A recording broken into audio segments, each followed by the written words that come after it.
Please subscribe the channel and press the bell icon. आज हम NCERT की किताबों कक्षा 7 के लिए इतिहास की पाठ्य पुस्तक खानेती 2 के अध्याय 10 18वीं शताब्दी में नए राजनीतिक गठन नामक पाठ का अध्ययन करेंगे। तो आइए शुरू करते हैं हमारे पहले पैराग्राफ से। तो देखिए हमारा पहला पैराग्राफ है, यदि आप मानचित्र 1 और मानचित्र 2 को ध्यानपूर्वक देखेंगे तो आपको यह पता चलेगा कि 18वीं शताब्दी के पूर्वार्ध के दौरान उपमहाद्वीप में कुछ विशेष रूप से उल्लेखनीय घटनाएं घटी।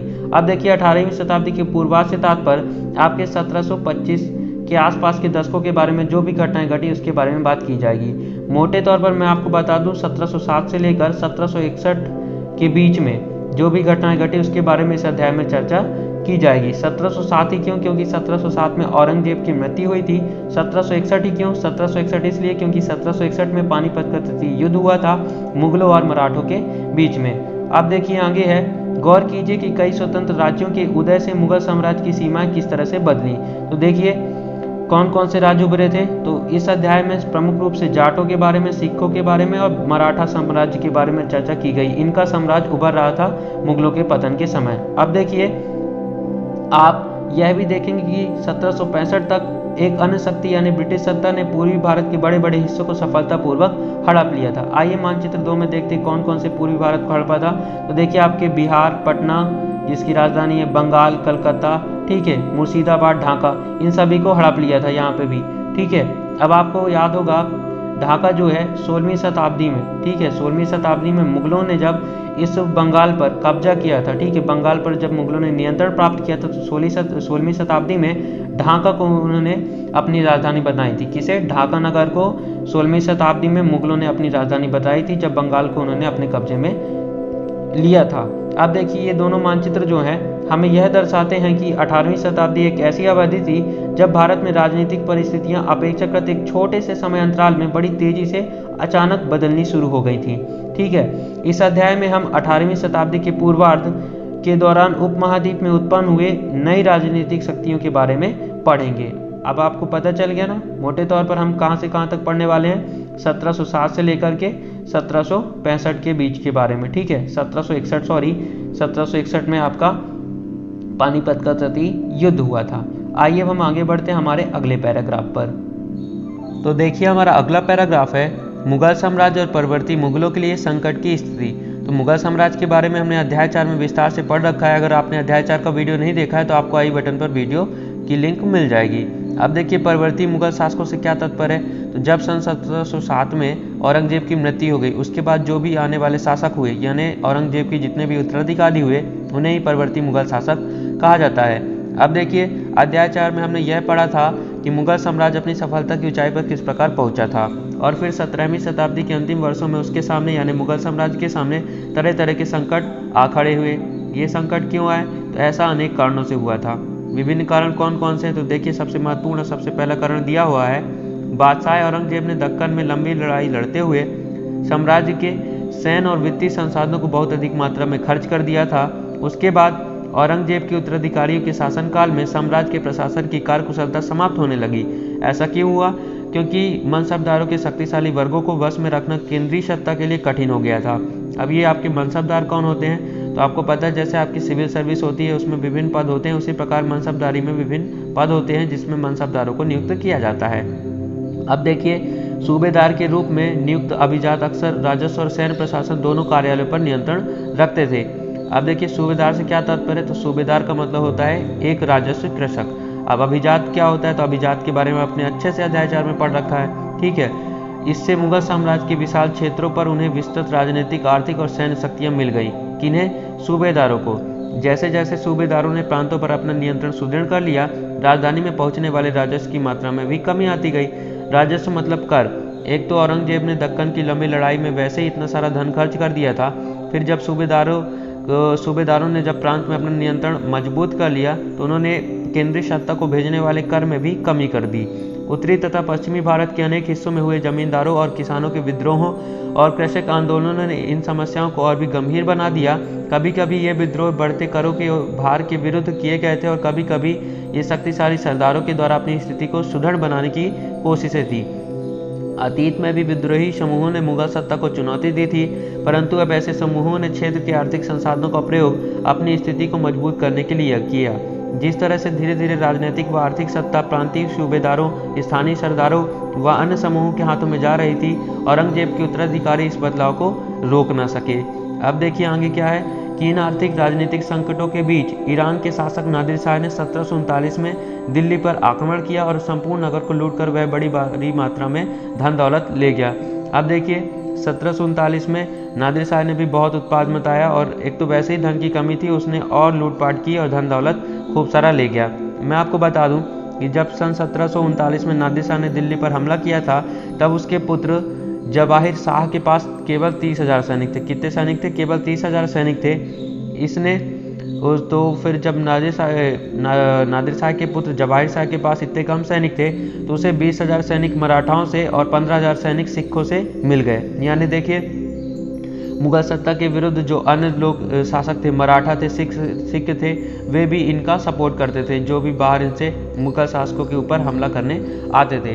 ठीक है, अब देखिए हम आगे बढ़ते हैं। तो नादिर शाह के आक्रमण के बाद अफगान के शासक अहमद शाह अब्दाली के आक्रमणों का तांता लगा रहा। अफगान मतलब अफगानिस्तान का राजधानी क्या है? आपका काबुल। तो अफगान के शासक थे अहमद शाह अब्दाली, उनके आक्रमण को तांता लगा रहा। उसने तो 1748 से 1761 के बीच 5 बार उत्तरी भारत पर आक्रमण किया और लूटपाट मचाई। अब एक बात याद रखिएगा, कितने बार? 5 बार। सन भी याद रखिएगा, 1748 से 1761 के बीच में। साम्राज्य पर सब ओर से दबाव तो पड़ ही रहा था, अभिजातों के विभिन्न समूहों की पारस्परिक प्रतिद्वंद्विता ने उसे और भी कमजोर बना डाला। पारस्परिक प्रतिद्वंद्विता से तात्पर्य खुद ही लड़ रहे थे। अब देखिए ये अभिजात 2 गुटों में बटे हुए थे, ईरानी और तुरानी। ईरानी मतलब ईरान मूल के, तुरानी मतलब तुर्क मूल के। वर्तमान तुर्क को तुर्की या टर्की कहा जाता है। इसकी राजधानी, तुर्की की राजधानी आपकी अंकारा है। अब देखिए काफ़ी समय तक परवर्ती मुगल बादशाह इनमें से एक या दूसरे समूह के हाथों की कठपुतली बने रहे। आपका परवर्ती मुगल बादशाह, फिर से आगे आपको पता है परवर्ती मतलब औरंगजेब के बाद आने वाले अन्य शासक, अन्य मुगल शासक। ठीक है, तो ये जो है कठपुतली बने रहे इन अभिजातों के। बेहद अपमानजनक स्थिति तब पैदा हो गई जब 2 मुगल बादशाहों फर्रुखसियर और आलमगीर द्वितीय इनकी हत्या हो गई और 2 अन्य बादशाहों अहमद शाह और शाह आलम द्वितीय को उनके अभिजातों ने अंधा कर दिया। इतनी अपमानजनक स्थिति हो गई थी आपके इनकी मुगल बादशाहों की। अब देखिए ये आपके सामने एक चित्र है। अब इसमें मैं आपसे पूछूं कि अभिजात कौन है और मुगल बादशाह कौन है, तो आप क्या बताएंगे? आप कहेंगे कि मुगल बादशाह ये हैं और अभिजात ये होंगे। नहीं, उल्टा हो चुका था, इतनी खराब स्थिति हो गई थी। ये अभिजात बैठा हुआ है और ये मुगल बादशाह बैठे हुए हैं। ये देखिए लिखा हुआ है कि एक अभिजात के दरबार में स्वागत करते हुए फर्रुखसियर। तो ये अभिजात का दरबार है, अभिजात के दरबार में खुद बैठा है और ये फर्रुखसियर जो कि मुगल बादशाह हैं, ये इनका स्वागत कर रहे हैं। ये देखिए इतनी अपमानजनक स्थिति आ गई थी। अब देखिए हम आगे बढ़ते हैं हमारे अगले पैराग्राफ पर। तो देखिए हमारा अगला पैराग्राफ है नए राज्यों का उदय। तो मुगल सम्राटों की सत्ता के पतन के साथ ही साथ बड़े प्रांतों के सूबेदारों और बड़े जमींदारों ने उपमहाद्वीप के विभिन्न भागों में अपनी शक्ति और भी प्रबल बना ली थी। 18वीं शताब्दी के दौरान मुगल साम्राज्य धीरे धीरे कई स्वतंत्र क्षेत्रीय राज्यों में बिखर गया। अब इन क्षेत्रीय राज्यों को मोटे तौर पर 18वीं शताब्दी के राज्यों को 3 परस्पर व्यापी समूहों में बांटा जा सकता है। अब 3 वह समूह कौन कौन से? तो पहला समूह है अवध, बंगाल और हैदराबाद का। इन तीनों को मैंने मानचित्र 1 में आपको पहले पैराग्राफ पर ही दिखाया है। तो अवध, बंगाल व हैदराबाद जैसे वे राज्य जो पहले मुगल प्रांत के थे, हालांकि इन राज्यों के शासक अति शक्तिशाली हो गए थे और काफ़ी हद तक स्वतंत्र भी थे, लेकिन इतने शक्तिशाली और स्वतंत्र होने के बाद भी उन्होंने अपने संबंध जो है मुगल बादशाहों से नहीं तोड़े। अब देखिए दूसरे कौन से समूह हैं? ऐसे राज्य जो मुगलों के पुराने शासनकाल में वतन जागीरों के रूप में काफ़ी स्वतंत्र थे। इनमें कई राजपूत प्रदेश भी शामिल थे। और तीसरी श्रेणी में मराठों, सिखों तथा जाटों के वे राज्य आते हैं, है ना। इन तीनों के राज्य आते हैं, याद रखिएगा, मराठा, शिवाजी वाला सिखों का और जाटों का राज्य आता है। अब ये विभिन्न आकार के थे और इन्होंने कड़े और लंबे संघर्ष के बाद मुगलों से स्वतंत्रता छीनकर ली थी। किन्होंने? मराठों, सिखों और जाटों ने। आइए हम आगे बढ़ते हैं हमारे अगले पैराग्राफ पर। अब देखिए हमारा अगला पैराग्राफ है पुराने मुगल प्रांत। तो पुराने मुगल प्रांतों से जिन उत्तराधिकारी राज्यों का उद्भव हुआ उनमें से 3 राज्य प्रमुख थे। कौन कौन से? अवध, बंगाल और हैदराबाद। ये पहले पुराने मुगल प्रांत थे। इन्हीं मुगल प्रांतों से नए राज्यों का उद्भव हुआ, यानी नए राज्य उत्पन्न हुए। ये तीनों ही राज्य उच्च मुगल अभिजातों द्वारा स्थापित किए गए थे। इन तीनों राज्यों के संस्थापक थे सआदत खान अवध के, मुर्शीद कुली खान बंगाल के और आसफ जाह हैदराबाद के। ये तीनों ऐसे व्यक्ति थे जिनका मुगल दरबार में ऊंचा स्थान प्राप्त था। अब देखिए मुगल दरबार में स्थान जो है ऊंचा और नीचा कैसे होता था, तो ये निर्भर करता था अभिजातों की संख्या पर, मतलब अभिजात जो होते थे उनकी जातों की संख्या पर। तो यहाँ पर बता रहा कि आसफ जाह और मुर्शीद कुली खान के पास 7-7 हजार जातों का दर्जा इन्हें मिला हुआ था, जबकि सआदत खान को 6,000 जातों का दर्जा मिला हुआ था। इतनी सारी जातें थी उनके पास, इसलिए मुगल दरबार में उनका स्थान जो था ऊंचा था। ठीक है, मुगल बादशाहों को उन पर बहुत ही भरोसा और विश्वास भी था, है ना। ये ठीक है। अब आइए हम आगे बढ़ते हैं हैदराबाद के बारे में, जो नया राज्य उत्पन्न हुआ। तो सबसे पहले हैदराबाद। तो हैदराबाद की स्थापना किसने की? निजाम उल मुल्क आसफ जाह ने, है ना। मुगल बादशाह फारूक शेर के दरबार का एक अत्यंत शक्तिशाली सदस्य था। कौन? आपका आसफ जाह। उसे सर्वप्रथम अवध की सूबेदारी सौंपी गई थी और बाद में उसे दक्कन का कार्यभार दे दिया गया। किसे? आसफ जाह को। 1720 से 1722 के मध्य दक्कन प्रांतों का सूबेदार होने की वजह से आसफ जाह के पास पहले से ही राजनीतिक और वित्तीय प्रशासन का पूरा नियंत्रण था। दक्कन में होने वाले उपद्रवों और मुगल दरबार में चल रही प्रतिस्पर्धा का फायदा उठाकर उसने सत्ता हथिया ली तथा उस क्षेत्र का वास्तविक शासन बन गया। कहाँ का? आपके हैदराबाद का। अब देखिए आसफ जाह अपने लिए कुशल सैनिकों तथा प्रशासकों को उत्तरी भारत से लाया था और वे दक्षिण में आए नए अवसर पाकर प्रसन्न थे। मतलब कुशल सैनिकों को और प्रशासकों को उसने अपने यहाँ ले आया तो वे नया स्वतंत्र जगह पाकर यहाँ खुश हो गए। उसने मनसबदार नियुक्त किए और इन्हें जागीरें प्रदान की। हालांकि वह अभी भी मुगल सम्राट का सेवक था, फिर भी वह काफ़ी आज़ादी से शासन चलाता था। ना तो वह दिल्ली से कोई निर्देश लेता और ना ही दिल्ली उसके कामकाज में कोई हस्तक्षेप करती थी। मुगल बादशाह तो केवल निजाम उल मुल्क आसफ जाह द्वारा पहले से लिए गए निर्णयों की पुष्टि कर दिया करते थे। मना करके भी क्या कर लेंगे, इसलिए वे हाँ कर देते थे कि हाँ ठीक कर रहे हो। अब देखिए हैदराबाद राज्य पश्चिम की ओर मराठों के विरुद्ध और पठारी क्षेत्र के स्वतंत्र तेलुगु सेना नायकों के साथ युद्ध करने में सदा संलग्न रहता था। संलग्न मतलब बिल्कुल उसी में बिजी रहता था, मराठों के साथ युद्ध करने में। पूर्व दिशा में निजाम उल मुल्क आसफ जाह कोरोमंडल तट पर स्थित वस्त्र उत्पादक धन संपन्न क्षेत्र पर अपना नियंत्रण प्राप्त करने की महत्वाकांक्षा रखता था, यानी इच्छा रखता था। पर उनकी इस महत्वाकांक्षा पर उस क्षेत्र में ब्रिटिश शक्ति की उपस्थिति के कारण रोक लग गई। अब आपको याद होगा, अभी हमने पिछले अध्याय में ही देखा है ब्रिटिश शक्ति की उपस्थिति कहाँ कहाँ आ गई थी आपके पूर्वी भारत में। कहाँ कहाँ? बंगाल में, मुर्शिदाबाद में, ढाका नगर में। ठीक है, इन सभी जगहों पर। आइए हम आगे बढ़ते हैं। तो अब देखिए हैदराबाद के बाद है अवध। तो अवध की स्थापना किसने की? बुरहान उल मुल्क सआदत खान ने। कब? 1722 में अवध का सूबेदार इन्हें नियुक्त किया गया, तभी इन्होंने स्थापना की रही होगी। मुगल साम्राज्य का विकट होने पर जो राज्य बने उनमें यह राज्य सर्वाधिक महत्वपूर्ण राज्यों में से एक था। मुगल प्रांत जो थे उन्हीं में से उत्पन्न हुए थे ये राज्य आपके अवध, हैदराबाद और बंगाल। ठीक है, तो इसमें से जो आपका अवध था सर्वाधिक महत्वपूर्ण राज्यों में से एक था।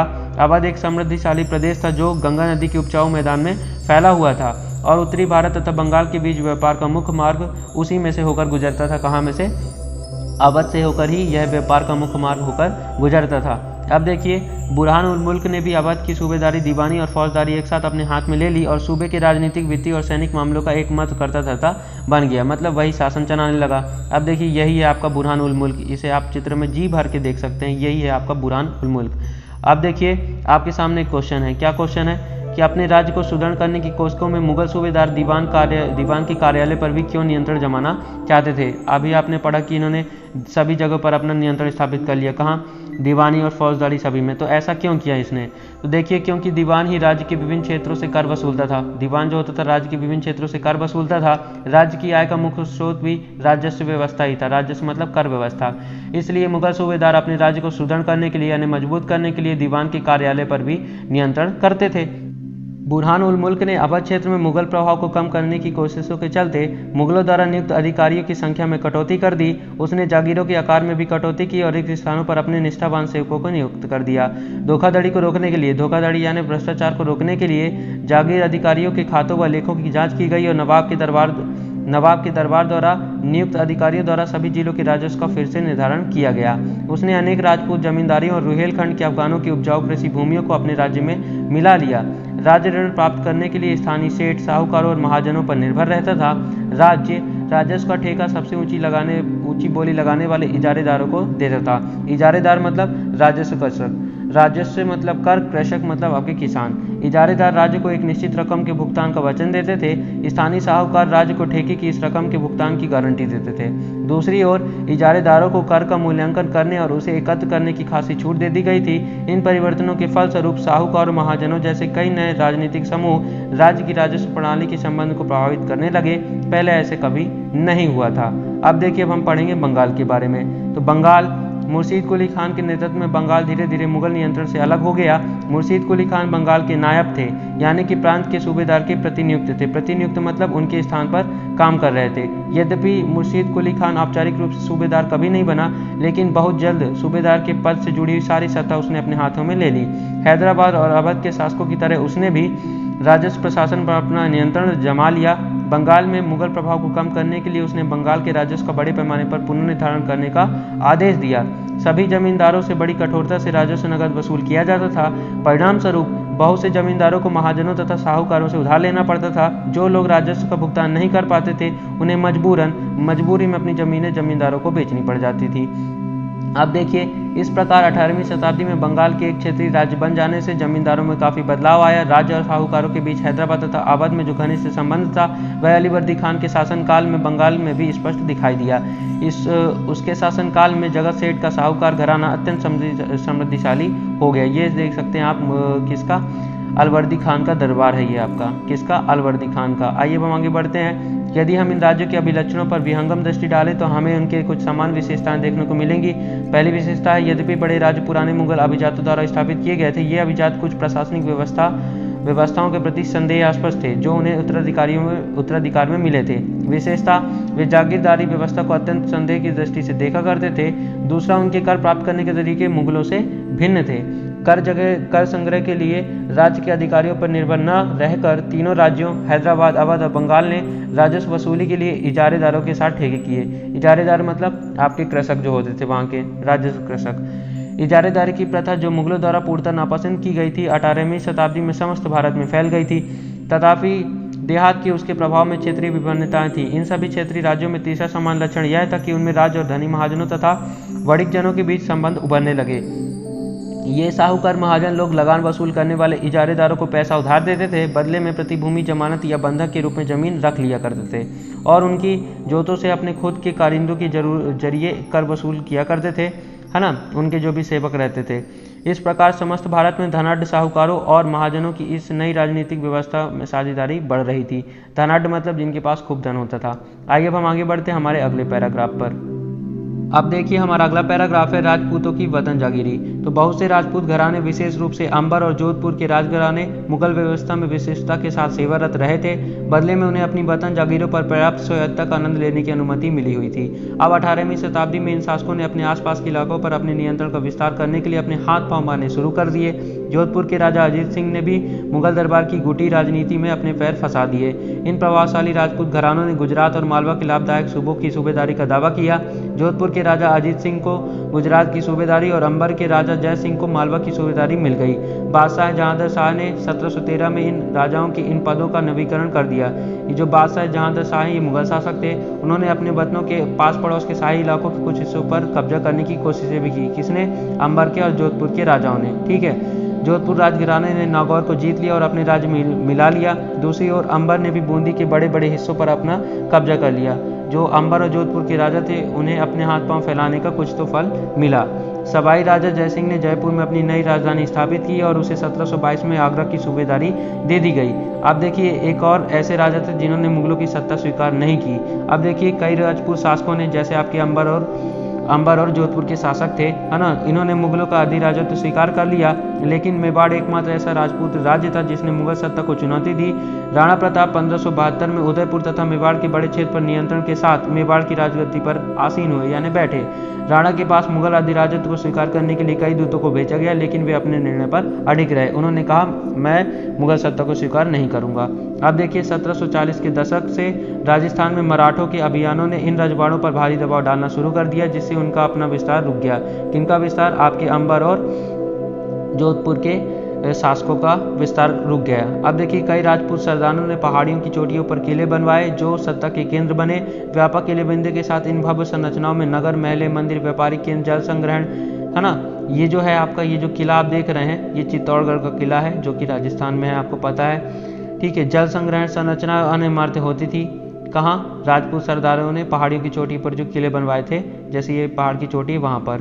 ठीक है, जैसे कि आपका एक उदाहरण चित्तौड़गढ़ किला जो कि राजस्थान में है। चित्तौड़गढ़ किले में तालाब, कुंडी, कुएं यानी बावली जैसे कई जल निकाय बनवाए गए थे। अब देखिए आगे बढ़ते हैं तो ये देखिए जयपुर में जंतर मंतर है। तो अंबर के शासक सवाई जयसिंह ने दिल्ली, जयपुर, उज्जैन, मथुरा और वाराणसी में 5 खगोलीय वेधशालाओं का निर्माण किया।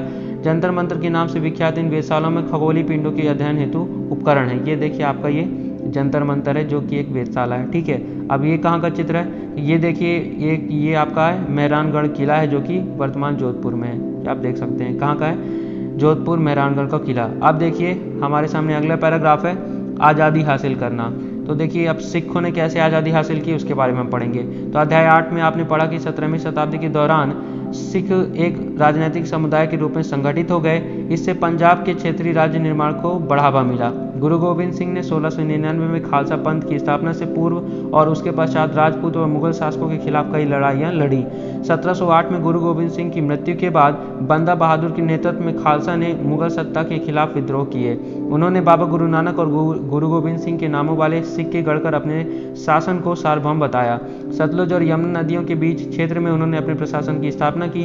1715 में बंदा बहादुर को बंदी बना लिया गया और उसे 1716 में मार दिया गया। अब याद रखिएगा इनका क्षेत्र सतलुज और यमुना नदियों के बीच का था। ठीक है, इन्होंने अपने प्रशासन की स्थापना की थी। ठीक है, खालसा वाले लोगों ने, याद रखिएगा एमसीक्यू में जरूर काम देगा। अब देखिए 18वीं शताब्दी में कई योगी नेताओं के नेतृत्व में सिखों ने अपने आप को पहले जत्थों में और फिर बाद में मिसलों में संगठित किया। आपके ये मिसल क्या होते हैं, तो सिख योद्धाओं का समूह होता है मिसल। इन जत्थों और मिसलों की संयुक्त सेना दल खालसा कहलाती थी। उन दिनों दल खालसा बैसाखी और दिवाली के पर्वों पर अमृतसर में मिलता था। ठीक है, इन बैठकों में वे सामूहिक निर्णय लिए जाते थे जिन्हें गुरुमत्ता, गुरु के प्रस्ताव, गुरुमत्ता से समझ में आता है कि गुरु का मत। सिखों ने राखी व्यवस्था स्थापित की। ठीक है, अब ये सबसे इंपॉर्टेंट बात है, राखी व्यवस्था किसके द्वारा स्थापित की गई, सिखों के द्वारा। ठीक है, अब ये रक्षाबंधन वाली राखी नहीं है, दूसरी राखी है। देखिए सिखों ने राखी व्यवस्था स्थापित की। ठीक है, जिसके अंतर्गत किसानों से उनकी उपज का 20% कर के रूप में लेकर बदले में उन्हें संरक्षण प्रदान किया जाता था। याद रखिएगा राखी व्यवस्था किसने स्थापित की, सिखों ने।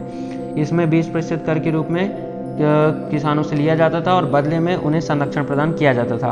अब देखिए गुरु गोविंद सिंह ने खालसा को प्रेरित किया था कि शासन उनके भाग्य में है ना, मतलब कि जो खालसा है वही शासन करेगा, ऐसा उन्होंने विश्वास दिलाया। अपने सुनियोजित संगठन के कारण खालसा पहले मुगल सूबेदारों के खिलाफ और फिर अहमद शाह अब्दाली के खिलाफ सफल विरोध प्रकट कर सका। ठीक है, खालसा ने 1765 में अपना सिक्का गढ़कर सार्वभौम शासन की घोषणा की। यह महत्वपूर्ण है कि सिक्के पर उत्कीर्ण शब्द वही थे जो बंदा बहादुर के समय में खालसा के आदेशों में पाए जाते थे। 18वीं शताब्दी के अंतिम भाग में सिख इलाके सिंधु से यमुना तक फैले हुए थे। यद्यपि ये विभिन्न शासकों में बटे हुए थे। इनमें से एक शासक महाराणा रणजीत सिंह ने विभिन्न सिख समूहों में फिर से एकता कायम करके 1799 में लाहौर को अपनी राजधानी बना लिया। याद रखिएगा 1799 में लाहौर को अपनी राजधानी बनाया। एमसीक्यू में ये काम देगा आपको। आप देखिए क्या दिया हुआ है, शिवाजी का रूप चित्र। ये हैं आपके शिवाजी। अब यहाँ पे हम मराठाओं के बारे में पढ़ने वाले हैं, तो उससे पहले मराठा शासक हम शिवाजी का रूप चित्र देख लेते हैं। 17वीं सदी के अंत तक दक्कन में शिवाजी के नेतृत्व में एक शक्तिशाली राज्य के उदय की शुरुआत हुई, जिसके अंततः एक मराठा राज्य की स्थापना हुई। शिवाजी का जन्म 1630 में शाहजी और जीजाबाई से हुआ था। ठीक है, याद रखिएगा शाहजी उनके पिता का नाम था और जीजाबाई उनकी माता का नाम था। ठीक है, दादा कोंडदेव के मार्गदर्शन में शिवाजी कम उम्र में ही विजय पद पर निकल पड़े। जावली पर कब्जे ने उन्हें मावला और पठारों का अविवादित मुखिया बना दिया, जिससे उनके क्षेत्र विस्तार का पद प्रशस्त किया। इसके बारे हम यहाँ पढ़ते हैं पैराग्राफ में विस्तार से। देखिए मराठा कैसे आया, कैसे इनका सब स्टार्ट हुआ। तो मराठा राज्य एक अन्य शक्तिशाली क्षेत्रीय राज्य था जो मुगल शासन का लगातार विरोध करके उत्पन्न हुआ था। शिवाजी 1627 से 1680 तक इनका चला। इन्होंने शक्तिशाली योद्धा परिवारों, ठीक है, की सहायता से एक स्थायी राज्य की स्थापना की। शक्तिशाली जो भी अन्य शासक थे उनकी सहायता से उन्होंने एक राज्य की स्थापना की। अत्यंत गतिशील कृषक पशुचारक कुणबी, ठीक है, कुणबी कौन होते हैं, मराठा कृषक योद्धा होते हैं। कौन होते हैं, मराठा कृषक योद्धा। कृषक मतलब किसान, योद्धा मतलब आप समझते हैं। तो अत्यंत गतिशील कृषक पशुचारक मराठों की सेना के मुख्य आधार बन गए। शिवाजी ने प्रायद्वीप में मुगलों को चुनौती देने के लिए इसे सैन्य बल का प्रयोग किया। अब याद रखिएगा क्या बात याद रखना है आपको कि आपकी जो कौन है, शिवाजी, उन्होंने अत्यंत गतिशील कृषक पशुचारकों का उपयोग किया था, जिन्हें कुणबी कहा जाता था। कुणबी कौन होते थे? मराठा कृषक योद्धा। MCQ सॉल्व करते समय ये जरूर काम देगा, कॉम्पिटिटिव एग्जाम्स में भी ये जरूर पूछा जाएगा। ठीक है, अब देखिए, शिवाजी की मृत्यु के पश्चात मराठा राज्य में प्रभावी शक्ति चितवाहन ब्राह्मणों के एक परिवार के हाथ में रही, जो शिवाजी के उत्तराधिकारियों के शासनकाल में पेशवा यानी प्रधानमंत्री के रूप में अपनी सेवाएं देते रहे। पुणे मराठा राज्य की राजधानी बन गया। कौन? याद रखिएगा, पुणे। ये जो होते थे आपके चितवाहन ब्राह्मणों के परिवार, ये पेशवा यानी प्रधानमंत्री होते थे और शिवाजी के जो उत्तराधिकारी थे वे शासन करते थे इनके निर्देशों पर, पेशवाओं के। अब देखिए, पेशवाओं की देखरेख में मराठों ने एक अत्यंत सफल सैन्य संगठन का विकास कर लिया। उनकी सफलता का रहस्य यह था कि वे मुगलों के किलाबंद इलाकों से टक्कर न लेते हुए उनके पास से चुपचाप निकलकर शहरों कस्बों पर हमला बोलते थे और मुगल सेना से ऐसे मैदानी इलाकों में मुठभेड़ लेते थे। जो मुगल सेना होती थी इतनी होशियार होती थी, मुगल सेना नहीं, मतलब कि हमारी मराठा सेना इतनी होशियार होती थी, यानी ये पेशवा होशियार रहते रहे होंगे जो इन्हें ऐसे मैदानों पर युद्ध करवाते थे जहां से मुगल सेना के साथ युद्ध करते समय दूसरी जगह से अन्य मुगल सेना के लिए सहायता ना पहुंच पाए। ये देखिए, बिल्कुल इजी वे में लिखा हुआ है, जहां रसद पाने और कुमक आने के रास्ते आसानी से रोके जा सके। अब ये रसद और कुमक वही है, अनाज, ठीक है, और अन्य सैनिक सहायता जो है मुगल सेना के पास ना पहुंच पाए, जिस मैदानी इलाके में मराठों और मुगल सेना का अभियान यानी युद्ध होता था। इस वजह से मराठाओं को सफलता मिली थी। अब देखिए, 1720 से 1761 के बीच मराठा साम्राज्य का काफी विस्तार हुआ। उसने सने सने यानी धीरे धीरे काफी सफलतापूर्वक मुगल साम्राज्य की सत्ता को क्षति पहुंचाई। 1720 के दशक तक मालवा और गुजरात मुगलों से छीन लिए गए। याद रखिएगा, 1720 के दशक तक मालवा और गुजरात मुगलों से छीन लिए गए। 1730 के दशक तक मराठा नरेश को समस्त दक्कन प्रायद्वीप के अधिपति के रूप में मान्यता मिल गई और साथ ही इस क्षेत्र पर चौथ और सरदेशमुखी कर वसूलने का अधिकार भी मिल गया। अब ये कर इन्होंने लागू किए। अब चौथ क्या होता है? तो जमीन द्वारा वसूले जाने वाले भू राजस्व का, यानी जमीन से कर जो लेते थे 25% लेते थे, दक्कन में इनको मराठा वसूला करते थे। अब सरदेशमुखी क्या कर होता था? तो दक्कन में मुख्य राजस्व संग्रहकर्ता को दिए जाने वाले भू राजस्व का 9 से 10% हिस्सा होता था, यानी जो एकत्रित करते थे उन्हें भी दिया जाता था, कुछ तो उन्हें भी चाहिए, उसे ही सरदेशमुख कहा जाता था। अब देखिए, 1737 में दिल्ली पर धावा बोलने के बाद मराठा प्रभुत्व की सीमाएं तेजी से बढ़ी। वे उत्तर में राजस्थान और पंजाब, पूर्व में बंगाल और उड़ीसा तथा दक्षिण में कर्नाटक और तमिल एवं तेलुगु प्रदेशों तक फैल गई इनकी सीमाएं। इन क्षेत्रों को औपचारिक रूप से मराठा साम्राज्य में सम्मिलित नहीं किया गया, मगर मराठा प्रभु सत्ता को स्वीकार करने के तरीके के रूप में उन्हें भेंट की रकम ली जाने लगी। साम्राज्य के इस विस्तार से उन्हें संसाधनों का भंडार तो मिल गया, मगर उसके लिए उन्हें कीमतें भी चुकानी पड़ी। मराठों के सैन्य अभियानों के कारण अन्य शासक भी उनके खिलाफ हो गए। परिणाम स्वरूप मराठों को 1761 में पानीपत की तीसरी लड़ाई में अन्य शासकों से कोई सहायता नहीं मिली। अब देखिए, अंतहीन सैन्य अभियानों के साथ साथ मराठों ने एक प्रभावी प्रशासन व्यवस्था तैयार की। जब किसी इलाके पर एक बार विजय अभियान पूरा हो जाता था तो मराठों का शासन सुरक्षित हो जाता था।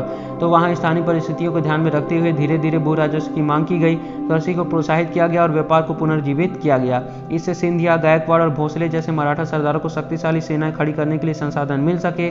1720 के दशक में मालवा में मराठा अभियानों ने उस क्षेत्र में स्थित शहरों के विकास व समृद्धि को कोई हानि नहीं पहुंचाई। उच्च सिंधिया के संरक्षण में और इंदौर होलकर के आश्रय में फलता फूलता रहा। इंदौर जो होलकरों के आश्रय में फलता फूलता रहा। ये शहर हर तरह से बड़े और समृद्धिशाली थे और वे महत्वपूर्ण वाणिज्यिक और सांस्कृतिक केंद्रों के रूप में कार्य कर रहे थे।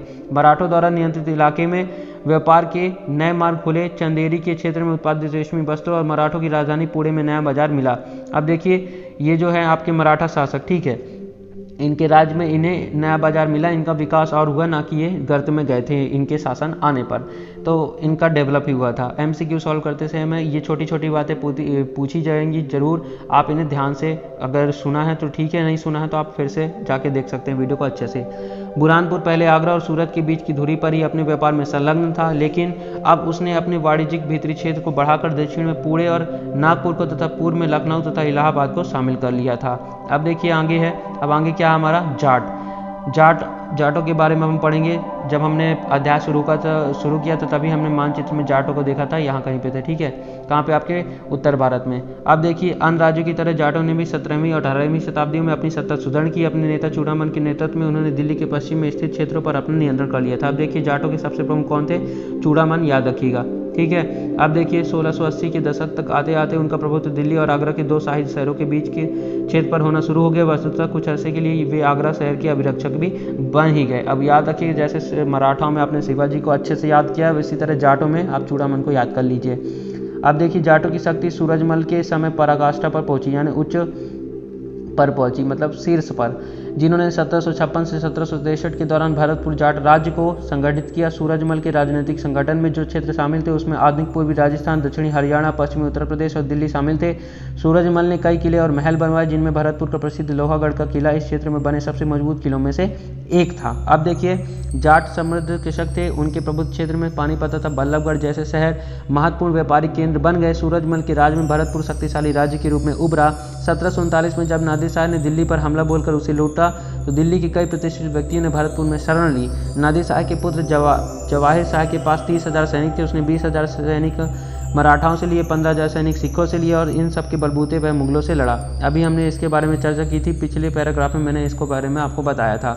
अब देखिए, जहां भरतपुर का किला काफ़ी हद तक पारंपरिक शैली में बनाया गया, वहीं दींग में जाटों ने अंबर और आगरा की शैली का समन्वय करते हुए विशाल बाग महल बनवाए। ये बात आप याद रखिएगा, भरतपुर का किला किसने बनवाया? जाटों ने अंबर और आगरा की शैलियों का समन्वय करते हुए। कहाँ? दीग में। ठीक है। शाही वास्तुकला से भिन्न रूपों से पहली बार शाहजहाँ के युग में जोड़ा गया था। शाही वास्तुकला से जिन रूपों को पहली बार शाहजहाँ के युग में जोड़ा गया था, दीग की इमारतें उन्हीं रूपों के नमूने पर बनाई गई थी। अध्याय 5, 9 दोनों की चित्र 12 को देखें। आप देखिए, अध्याय 9 में जो चित्र है आपके दोचाला चौचाला वाला चित्र है। अध्याय 5 में भी हमने इन मूर्तियों को देख रखा है। तो इस अध्याय को समझने के लिए, इस अध्याय में ज़्यादा चीज़ें हैं, नॉलेजेबल चीज़ें हैं, लेकिन अगर आप पीछे के अध्याय को नहीं पढ़े होंगे तो इस अध्याय को अच्छे से समझना थोड़ा सा कठिन होगा। अब देखिए, ये आपका चित्र है 18वीं शताब्दी का दीग का राजमहल। ठीक है। अब आइए आगे बढ़ते हैं। हमारा सबसे इंपॉर्टेंट टॉपिक आएगा, फिर से याद करें इससे पहले ये अन्यत्र अगर आप चाहते हैं तो वीडियो को पॉज करके पढ़ सकते हैं। आइए हम आगे बढ़ते हैं। सबसे इंपॉर्टेंट टॉपिक हमारा, फिर से याद करें। पहला क्वेश्चन है निम्नलिखित में मेल बैठाएं। आइए सुमेल करते हैं। सूबेदार, ये प्रांतीय सूबेदार होते हैं। फौजदार कौन होते हैं? एक मुगल सैन्य कमांडर होते हैं। ठीक है, ये रहा आपके मुगल सैन्य कमांडर। इजारेदार कौन होते हैं? तो ये राजस्व कृषक होते हैं। ये आपके राजस्व कृषक। मिसल कौन होते हैं? तो सिख योद्धाओं के समूह को मिसल कहा जाता है। फिर चौथ किन्हें कहा जाता है? तो मराठों द्वारा लगाया गया कर जो होता है वो चौथ कहलाता है। ये रहा। अब देखिए, कुनबी कौन होते हैं? तो मराठा कृषक योद्धा होते हैं कुनबी। ये रहा। अब देखिए, उमरा कौन होता है? तो उच्च अभिजात को उमरा कहा जाता है। ये रहा। आइए हम आगे बढ़ते हैं सेकेंड में। तो देखिए, दूसरा है रिक्त स्थानों की पूर्ति कीजिए। सबसे पहला, औरंगजेब ने खालिस्तान में एक लंबी लड़ाई लड़ी। तो औरंगजेब ने दक्कन में लंबी लड़ाई लड़ी, जहां उसने वित्तीय, है ना, सब कुछ क्या है, खर्च कर दिया। सैन्य और वित्तीय धन सब कुछ खर्च कर दिया। दूसरा है, उमरा और जागीरदार मुगल खालिस्तान के शक्तिशाली अंग थे। उमरा और जागीरदार मुगल साम्राज्य के शक्तिशाली अंग थे। किसके? मुगल साम्राज्य के। अब देखिए, आसफ जाह ने हैदराबाद राज्य की स्थापना 18वीं शताब्दी में की थी। कब? 18वीं शताब्दी में, याद रखिएगा। चौथा है, अवध राज्य का संस्थापक कौन था? तो अवध राज्य का संस्थापक था आपका सादत खान। ठीक है। आइए हम आगे बढ़ते हैं। तो सही है गलत बताना है। नादिर शाह ने बंगाल पर आक्रमण किया? नहीं, नादिर शाह ने बंगाल पर आक्रमण नहीं किया। सवाई राजा जयसिंह इंदौर का शासक था? नहीं, सवाई राजा जयसिंह इंदौर का शासक नहीं था। गुरु गोबिंद सिंह सिखों के 10वें गुरु थे? बिल्कुल सही। पुणे 18वीं शताब्दी में मराठों की राजधानी बना? बिल्कुल सही। 18वीं शताब्दी में मराठों की राजधानी बना था पुणे। ठीक है, सही है बिल्कुल। अब देखिए, चौथा क्वेश्चन है आपका, क्या है? सादत खान के पास कौन कौन से पद थे? तो सादत खान के पास सूबेदारी, फौजदारी, दीवानी, ये 3 प्रमुख पद थे। कौन कौन से? सूबेदारी, फौजदारी और दीवानी, ये तीनों प्रमुख पद थे आपके सादत खान के पास। ठीक है। सादत खान किसका संस्थापक था? अवध का संस्थापक था। Thank you for watching. Please subscribe the channel and press the bell icon so that you never miss the notification of our any new video. Thank you for watching.